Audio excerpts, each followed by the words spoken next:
कि इतना सरल साधन होने के बावजूद भी दुनिया भर के कर्मों को हम करने पे लगे हैं, लेकिन सहज सरल सुविधायुक्त तो ये साधन है, कथा श्रवण करना नहीं श्रवण करता।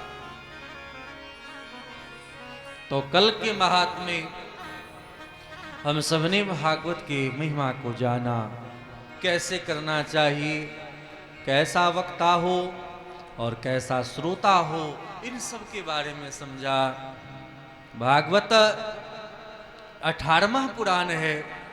भगवान वेदव्यास ने जब जीव जगतों को काफी उदास देखा तो भगवान से रहा नहीं गया।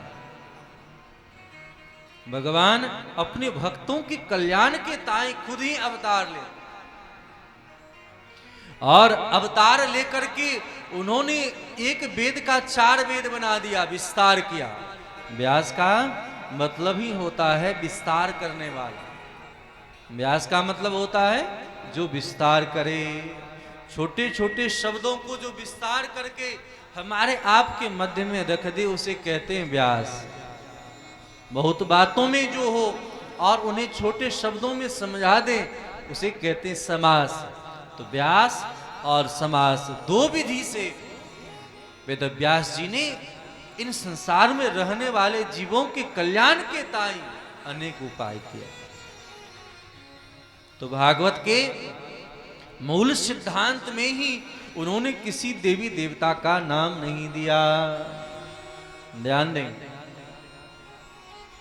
जितने भी पुराण 17 बने, सभी 17 पुराण में अलग अलग देवी देवता का नाम दिया। किसी में ब्रह्मा का नाम है, किसी में विष्णु का नाम है, किसी में कार्तिक का नाम है, किसी में शिव का नाम है, किसी में देवी का नाम है। और इतने विभ्रांत जीव हो गया कि कौन से देवता का आश्रय लें, कहां जाएं, यही समझने में चूक हो गई। तो भागवत की रचना वही है। भागवत के 3 श्लोक में मंगलाचरण है। ध्यान दें, मंगलाचरण का अभिप्राय होता है मंगलकारी। 3 प्रकार के मंगलाचरण लोग करते हैं। कथा के प्रारंभ में, या किसी ग्रंथ के परिणयन में, या कभी भी किसी शब्दों को बोलना ही हो तो 3 प्रकार की मंगलाचरण करते हैं। पहला होता है इष्ट नमस्कार, यानी जो हम कार्य करने जा रहे हैं उस कार्य के देवता कौन है, उन देवता को प्रणाम किया है। दूसरा वर्णन होता है वस्तु निर्देशात्मक, किन वस्तु का हम निरूपण करने जा रहे हैं, भूमिका क्या है। और तीसरा है आशीर्वादात्मक, आशीर्वाद दे रहे हैं। तो भागवत के 3 मंगलाचरण हैं और यह वेदांत का भाग है, इसीलिए ज अक्षर से प्रारंभ कर रहे हैं। जन्माद्यस्य यतोन्वयादितरतस् चार्थे सुविज्ञः सुराट तेने ब्रह्म हृदय आदि कवये मुह्यन्ति यत् सूर्यः तेजो वारिमृदां यथा विनिमयो यत्र निसर्गो मृषा धाम्ना स्वेन सदा निरस्तकुहकं सत्यं परं धीमहि। किसी देवी देवता का नाम नहीं दिया, केवल इष्ट के रूप में कहा सत्यम परम धीमहि। ऐसे सत्य स्वरूप भगवान के पाद पद्मों में मैं वंदन करता हूं। इसलिए कोई ये नहीं कह सकता कि ये राम परक है, कि कृष्ण परक है, कि देवी परक है, कि देवता परक है, या किसी देवता विशेष का है। ये नहीं कह सकते कि उन्हीं के लिए है। यह कथा किसके लिए है? हम सभी जीवों के लिए, जीव मात्र के कल्याण के लिए। हिंदू हो, मुस्लिम हो, सिख हो, ईसाई हो, जैनी हो, कोई भी क्यों ना हो, भागवत में ऐसी कोई भी वार्ता नहीं की गई है जो किसी को विरोध लगे, अलग बात है। इसीलिए इस श्लोकों की व्याख्या अनेक प्रकार से आचार्यों ने किया है।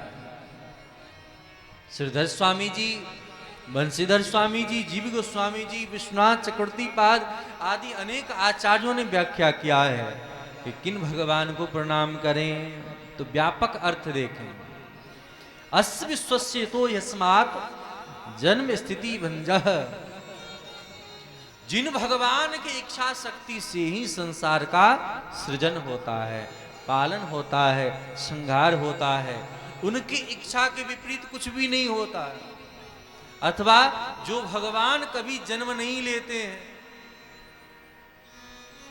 लेकिन जन्म लेते दिखाई पड़ते हैं कि नहीं। तो जन्माद्यस्य यतोन्मयादितरतस्य चार्थे स्वविज्ञः स्वराट। अगर जन्म लेते नहीं हैं, भगवान प्रकट होते हैं लेकिन जन्म लेते दिखाई पड़ते, दिखते हैं कि नहीं दिखते। भगवान का जन्म नहीं होता है, जन्म हम जीवों का होता है। भगवान तो प्रकट होते हैं। भय प्रगट कृपाला दीन दयाला, कहते हैं ना, भय प्रगट गोपाला दीन दयाला यशुमति के हितकार। प्रगट कृपाला दीन दयाला कल्याणकारी। तो कहने का भाव है भगवान प्रकट होते हैं। भक्त जब पुकारता है तो भगवान अवतार लेते हैं। अवतार लेने का मतलब है अवतरती। संसार में जब कोई जीव चलते चलते गड्ढा में गिर जाता है, जोर से पुकारता है बचाओ बचाओ बचाओ, और उस गड्ढे में गिरे हुए व्यक्ति को बचाने के लिए जो कोई व्यक्ति सीढ़ी लगा करके रस्सी से नीचे उतर जाए, उसे कहते हैं अवतार, उतरना। एक व्यक्ति तो डरा हुआ है लेकिन दूसरा व्यक्ति डरता नहीं है। वह डरे हुए व्यक्ति को समझाता है भैया मैं आ गया हूं, आप मत डर। तो भगवान संसार में अवतार लेकर के जो षट ऐश्वर्य से पूर्ण है, भगवान अवतार लेकर के जीव को समझाते हैं, अनेक प्रकार के लीला को करते हैं। तो क्यों लेते हैं? तो चार थे स्वविज्ञ स्वराट स्वेसु गोपेशु राजते इति स्वराट। भगवान हर प्रकार की लीला करते हैं इसलिए स्वराट हैं। जिन भगवान की लीला को देख करके अनेक देवी देवता सम्मोहित हो जाते हैं। तेने ब्रह्म हृदय आदि कवये मुह्यन्ति यत् सूर्यः। जिन भगवान की लीला को देख करके सब मोहित हो जाते हैं। तेजो वारि मृदाम यथा विनिमयो। कहते हैं कि जिनकी इच्छा शक्ति से संसार मिथ्या होते हुए भी क्या दिखता है? सत्य दिखता है। ये नहीं दिखता है संसार है मिथ्या। आप संसार की जितनी वस्तु को देखें वह सत्य है, सत्य है कि मिथ्या है?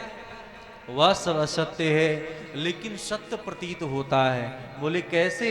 बोले जैसे कोई व्यक्ति स्वप्न देखता है तो स्वप्न जब तक देखता है तब तक तो सत्य ही प्रतीत होता है, जब कोई व्यक्ति जगा देता है तब उसे मिथ्या का भास होता है। उसी प्रकार संसार में जब तक जीव है, जब तक जीवन में जीवन गुजर रहा है तब तक उसे सत्य ही प्रतीत होता है। लेकिन जिस दिन कोई जगा देता है कि नहीं नहीं ये सही नहीं है, ये ठीक नहीं है, तुम मिथ्या जी रहे हो, मिथ्या चल रहे हो, तब उसे याद होता है कि निश्चित करके हम गलत चल रहे थे। संसार को मिथ्या समझने वाले जीव को सत्य लगता है कि नहीं लगता? जब तक संत सदगुरु मिलते नहीं हैं तब तक संसार को ही सत्य मान करके जीवन जीते रहता है। इसीलिए कहते हैं तेजो वार मृदाम यथा विनिमयो यत्र त्रिसर्गो मृषा धाम्ना स्वेन सदा निरस्त कुहुकम सत्यम परम धीमहि। भगवान की दिव्याति जो धाम है, आप राम को देखें, कृष्ण को देखें। राम का 3 धाम हैं। कौन कौन? अयोध्या, मिथिला और चित्रकूट। उसी प्रकार भगवान श्याम सुंदर के भी मुख्य तैयार मुख्य 3 धाम हैं। कौन कौन? श्री